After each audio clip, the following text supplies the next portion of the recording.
Unless there's more going on. Uh-oh. Wait, Conway! Conway! No, no, no, my bud, my friend. No, Blue, Blue, Blue.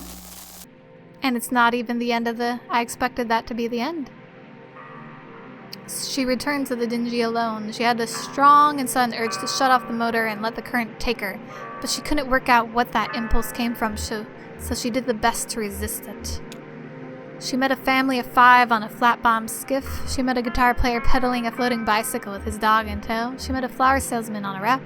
She met a painter of shipwrecks. The guitar player is a classic friend. He said they took turns. The water was cold and the floating bicycle, while technically marvelous, wasn't quite buoyant enough for both of them. Swimming is hard work, the hardest work that dog had ever done, he expected. They'd been traveling this way for most of the night, struggling through icy waters, stopping to recover when they could find a rock large enough to start a small campfire. He had his belongings stuffed into a weathered guitar case at the end of a thin rope. And where did Blue go? Did she grab Blue?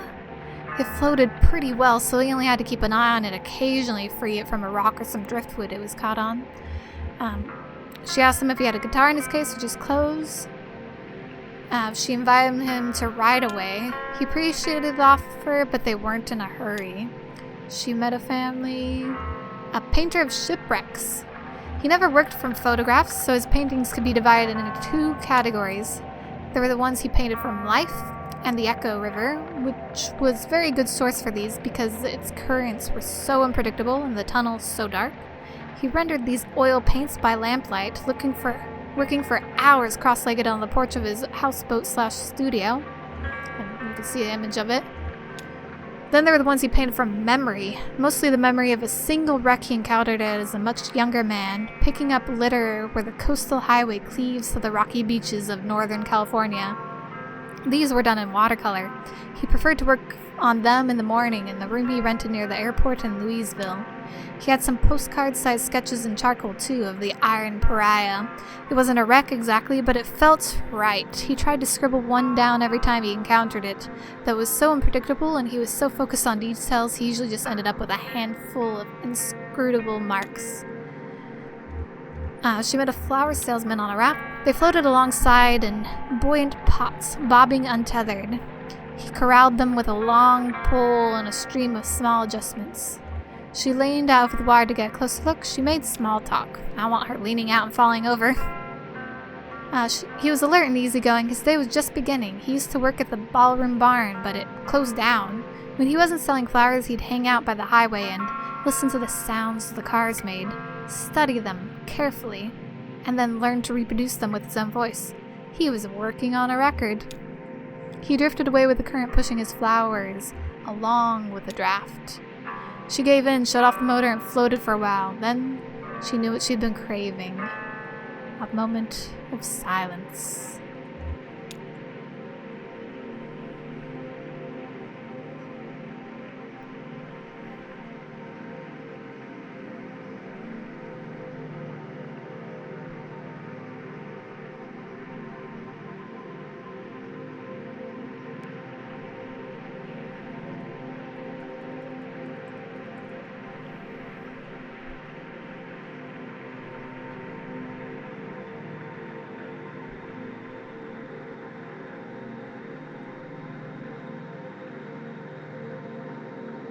Is that the flower guy again? Is he gonna crash into us? He basically did.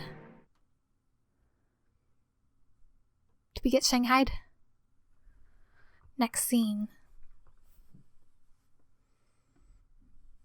Sam and Ida's. Oh yes, this is where we were going to meet everyone, and I have to tell them that... Do I understand he was stolen away? Was he stolen away? I don't even know. I don't see Blue with her. She doesn't have Blue. Where did Blue wander off to? It looked like they kicked him off. And then... Poor Blue. He's old. He doesn't deserve this. Maybe Blue sold him. Maybe Blue has been telling them where he was this whole time. And then they were tracking him. I should have known. But could she not see them earlier? Actually, when we were with the area and the bats, it seemed like when he waved at them, she was all like, her commentary was kind of like, you're kind of weird, what are you looking at? So she might not even have noticed. He might have just disappeared in her mind. You guys. Okay, just in time. We've already finished eating, but we're about to place a to-go order for Clara. She's back on board getting ready for her show. Take a look at the menu. I'm sure there's something you like. Ida's a bit of a local celebrity for her cooking, I mean. Junebug. Hey, Ezra was just asking about you. He's around the corner playing a video game. Maybe go let him know you two are back, or... Where's the old man, anyways? No comment. Oh. What can we say? Johnny, bad luck. You'll get it next time. To Shan. Hey, got a quarter? He's almost got this. Ezra, it's 2. Sure, I have 1 quarter. Don't waste your time. Those machines are rigged. 1 quarter. Can't hurt with 1 quarter. Thank you, So, where's... He left? They took him. Damn, yeah, he really got himself into a situation there. Yeah, I'm gonna go sit down. Johnny, cool. I didn't even know this was an option that he could get kidnapped. The food is good here. I think everyone else is finishing up, but you could probably get something to go. Tezra. Alright. Claw Maestro, let's give it another shot. So let's see what's on the top of that pile here. There's a stuffed octopus, a plastic bag full of clamshells, a cowboy hat, and some big microphones. That octopus has a leg wrapped around the boombox underneath it. The shells are pretty clear, but I don't know if the claw has a really grip on the bag well. The cowboy hat is in the corner, so it's kind of tricky to tell if it's wedged in or not. Those headphones might be a good bet, but I can't see the cord. It might be wrapped around something. What are you going to try for? So I'm going to try for the headphones. Good call. I think that's our best bet. Okay. When I put this quarter in, you'll have about 8 seconds to grab your prize. The headphones are on the right, pretty close to the middle. Let me know if you need help lining it up. I've got a slightly different view of the field from up here. Ready? Here we go. Johnny inserts the coin and the machine awakens. Timer 8. The claw hovers in the front left corner. Right. 7. Claw hovers halfway across the machine. Up. 6. Does this look right? You're too far to the left. 5. I'm too far to the left. 4. I thought I had to go to the right. On the right, pretty close to the middle.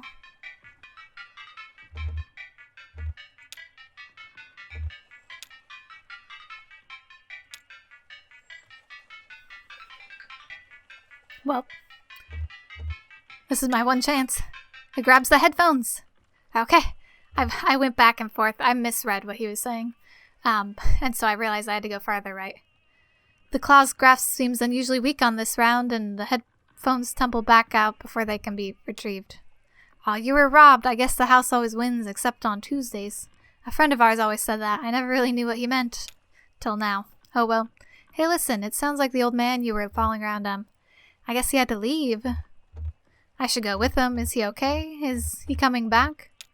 Yeah, he's okay. I mean, I'm sure he could be better, but I don't think we need to worry about him. Anyway, I don't know what kind of plans you have now, but if you need help figuring out your next move, you can always talk to me and Miss Junebug. I just wanted to make sure you know that. Could I keep going with you? I'll meet up with Julian when we get back to the above ground and go back to the museum. I don't know what I'm going to do. I'm at least going to broach the idea. Hey, I've got no objection. We've got a pretty ad hoc thing going on, me and Junebug. I'd have to talk to her, but you're welcome to tag along for a while if you're into it. Hey, maybe we could still have time to poke around this place a little. They have pretty wild stuff in here. Am I controlling? Yeah, I'm controlling you. Oh, nope, I'm not controlling you. You are running like wild. I'm probably going to switch to one of these characters. I mean, Johnny, you seem to be enjoying times with Ezra. Johnny, hey, did you see this? They keep a table full of fake food over here. I've never known why. Actually, I think it might be real food.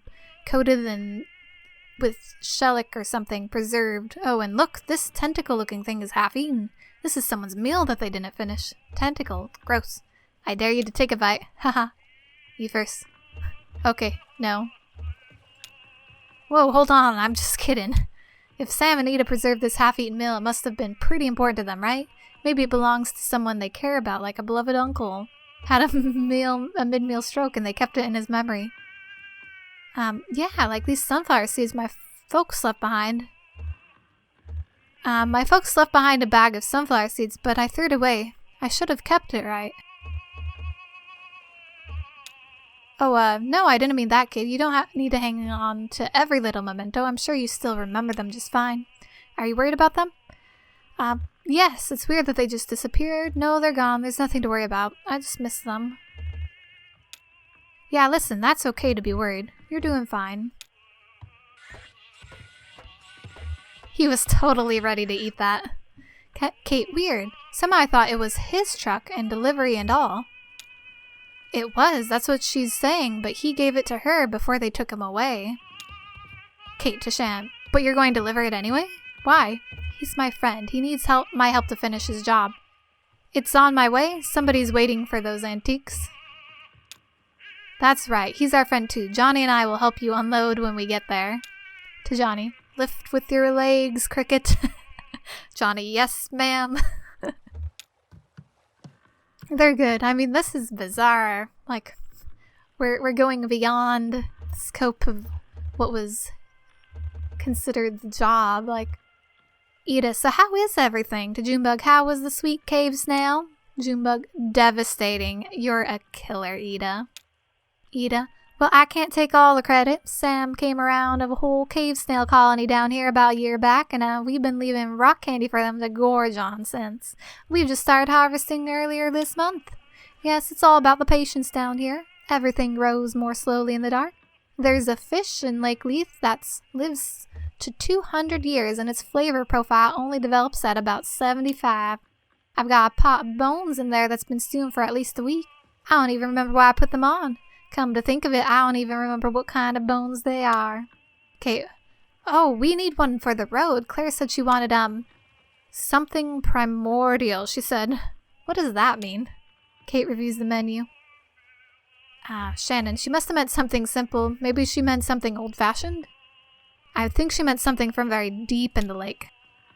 Could be. Hand Shannon the menu. Here, you pick. I'm no good at this. Inspects the menu. I think she'd like poached squid, beef and squid gumbo, cedar plank cavefish with herb, red pepper crust, and butter sauce. Let's turn the page. She'd probably like grilled barnacle wrap, basic steamed mussels, blind salamander, broccoli fritters with a banana sauce. Maybe. So many choices. Eat a smoked crayfish spread with New York toast.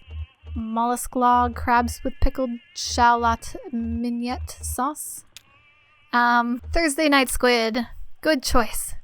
Good choice. Your friend will love it. I've lost the accent. It was too long. I'll have that right out, sweetie. Good choice. Your friend will love it. I'll have that right out, sweetie. Nah, I lost it. I butchered it. Azure leans over the table and carefully examines the preserved food and drink. He prods the half-eaten tentacle.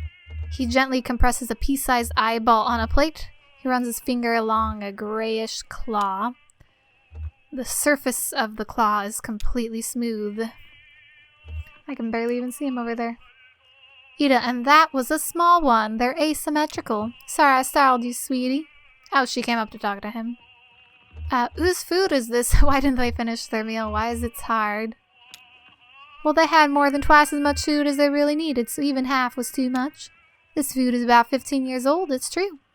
Things were different then. Nobody came here to eat. We were fighting just to keep the lights on. Sam, my husband Sam, was depressed. He couldn't catch anything. That was part of the problem. Most of what we served was shipped in frozen or dried, and I just threw it in the fryer. We both come a long way since then. Well, 2 young men came in for dinner. Seasoned divers, they said, over 10,000 hours between them in Lake Leith alone. They had been out all day salvaging parts from a riverboat wreck. And I worked up a fierce hunger, and they said they ordered the whole menu without even looking. It was a short menu in those days. Pretty long now. I sat them right there and went back to the kitchen. Sam was at the next table doing Sudoku and drinking malt liquor, his usual routine at the time. An hour later, I was cleaning up, and Sam came bursting into the kitchen. Ida, he said, kind of frantic, these divers are still hungry. Bring them another course. And I said they already ordered the whole menu. Sam said, make them something new. Keep making up dishes, whatever. Keep bringing out food. So I did until the small hours of the morning. I made up so many new dishes that night I could write a book. And it was good, inspired. But I was working so hot and fast at the burning edge of inspiration I didn't think to write any of it down. And I was so racked with exhaustion the next day I knew I couldn't remember what all I'd done in the kitchen. Sam thought we could take a photograph of the leftovers, but we couldn't get the lighting right, so we just shellacked the whole table. Now when I need inspiration for the menu, I just look here and I think about all those ingenious dishes I threw together for those divers. Of course, they didn't pay their full bill. I heard one of them complaining to the other. Let's just pay half and let them charge the other half to whatever demon in the kitchen keeps making up food faster than we could ask for it. But it all worked out. Things have really turned around since then. This place is actually pretty popular now. The success of our expanded menu inspired Sam too. He started bringing back the most magnificent ingredients from his nightly dives. It's better get to work. I better get to work. Stay right here, sweetie, and I'll bring you a treat on my way back out. Well, that's one way to keep things inspired. Why are we going down here? What's happening down here? Oh, is this him returning from his nightly dive? Sam, well, buddy, I guess you're the catch of the day, the one and only, haha. So what are you? You look like, well, some kind of squid, I guess? Kind of a mopey little guy, huh? I can see it in your eyes. So I wonder if this is inspired by me choosing a squid serving. You smell like kind of dusty, dry. Where the hell have you been swimming? Skin feels like sandpaper, huh? Well, she'll figure something out. I think I'll call you, Leggy Gray, Depth Squid, Curious Squid. Well, welcome to Salmonitas, the one and only Depth Squid. I hope you enjoy your stay. I mean, not too much. Have you ever seen a creature like me before? You're pretty far down there. I wouldn't be surprised if I'm the first, except there were 2 divers who went before me long ago. Maybe that was before your time. How old are you anyway? I wonder. They ate here once back in the bad old days. You never hear the phrase bad old days. 2 young guys, could have been brothers maybe. I was over in the corner with my coffee and crossword. I hadn't been able to catch a thing, so you'd have just fired up something frozen. Well, these guys were hungry enough to eat it and asked for more, and they did at least as much talking as eating. See, like I said, they were divers, and like I said, they might have been brothers. They had a kind of rivalry going on between them or something. Ida was about to write up their check, but I slipped calmly and quietly into the kitchen for a minute. I told her to keep bringing out food. I figured they wouldn't notice, caught up in their boasting as they were. And I wanted to listen. They went back and forth for hours about all the deep and dangerous dives they'd been on, new tunnels they discovered, all the weird creatures they'd encountered, and the weirdest depths of Lake Leith. It was like a dance. No, like a boxing match. Each story went deeper than the last, and I listened to every word of it, memorized every description of every tunnel and diving route they'd discovered. That's my map now. You see, for 15 years I've been using routes those 2 younger divers discussed right there at that table, so it means something different to both of them. Yeah, I could write a guidebook in the depths of this lake, but I don't dare. Somebody would steal my good diving spots, and then where would we be? See, people come here from all over just to try our daily catch because they know it's unique. Ain't you proud? Since I can't write any of it down, I just preserved that table where they had their meals. I can look at it to jog my memory, like they were eating pickled crab when they talked about that shipwreck full of salamanders. Pretty clever, huh? It's my own secret code. That is pretty clever. Well, I'll be straight with you, Depth Squid. There is one feature of this arrangement that I find unsettling. In fact, I lose a decent amount of sleep over it. I told you those boys were competing, right? One-upping each other? I mean, getting wilder and more adventurous as they traded tales? Well, I navigate mostly in the dark down there, just going by touch and kind of mental picture I can construct from their detailed boasts. And every time I explore a new diving spot from those recollections, I have to weigh it all against the risk that I'm headed right into a dangerous falsehood. One of those men could have felt for a moment like he was losing some ground in their little duel, so he could have slipped a fake one in there. Maybe he told a fib about some dive he went on and found a colony of blind shrimp living in a discarded refrigerator. And when I get down there, my diving bell cracks open on a sharp rock where he said that fridge would be. And that's the end of Sam of Salmonitas. To be honest, that possibility puts the fear of death in me every time I touch water. That is a scary way to live. That's probably part of our to-go meal. Fresh as can be. Okay, hey Sam, good haul tonight? Well, We'll see what she can make of it. Yeah, pretty good, I think. I had some trouble down by the narrow tunnel. Some kind of fast-growing freshwater barnacle just about sealed it up. I picked away for half an hour before I gave up and went the other way. Interesting. But I got the catch of the day. That's the important part. That's what people travel for. Are there a lot of fish in this lake? Pretty cold here for diving, right? What's the catch of the day?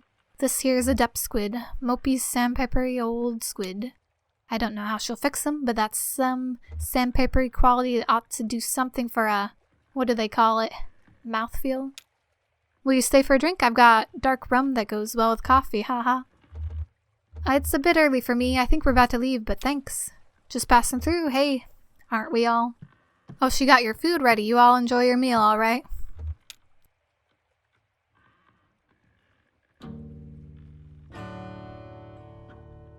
Where'd my mouse go? There's music now. Oh, I was able to just push the down key.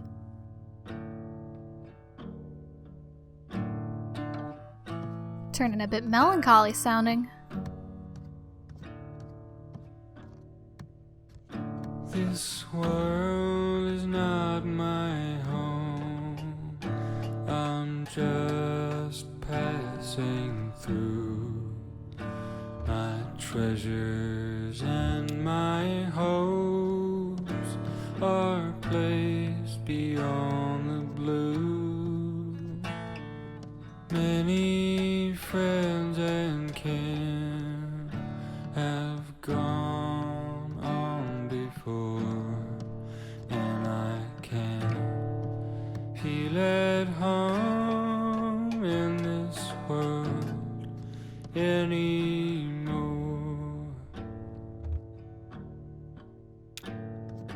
Oh Lord, you know I have no friend like you. If heaven's not my home, oh Lord, what will I do? Angels beckon me to heaven's open door, and I can't feel at home in this world anymore. I have a loving mother up in glory land, and I don't expect to stop until I shake her hand. She's waiting now for me in heaven's open door, and I can't feel at home in this world anymore.